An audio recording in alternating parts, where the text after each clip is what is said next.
આદરણીય આચાર્યશ્રી, ગુરુજનો અને મારા પ્રિય ધોરણ 8ના મોટા ભાઈઓ અને મોટી બહેનો, આજે હું ધોરણ 7નો વિદ્યાર્થી વંશ આપ સૌને સંબોધવા ઊભો છું. આજનો દિવસ અમારા માટે ગર્વનો પણ છે અને થોડો ભાવુકનો પણ છે, કારણ કે આજે અમે એવા વિદ્યાર્થીઓને વિદાય આપી રહ્યા છીએ જેમણે અમને ઘણું બધું શીખવ્યું છે. એ સિનિયર નથી, પણ મોટા ભાઈ અને મોટી બહેનો સમાન રહ્યા છો.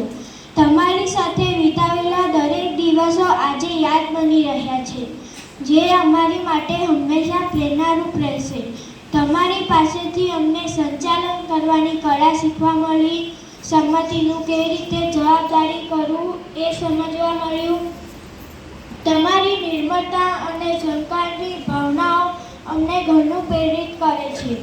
તમારી નેતૃત્વ કળા અમારા માટે જીવંત ઉદાહરણ બની રહી છે.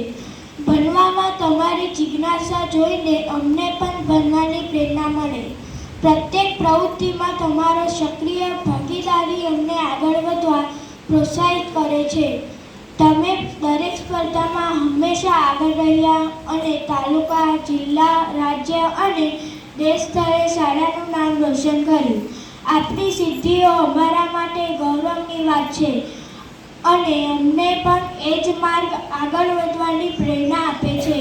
તમારી સાથેના હાસ્ય, મસ્તી અને માર્ગદર્શન અમે ક્યારેય ન ભૂલી શકીશું. આ યાદો હંમેશા અમારા દિલમાં જીવંત રહેશે. આજે વિદાય છે, પરંતુ આ અંત નથી. આ તો નવી સફરની શરૂઆત છે.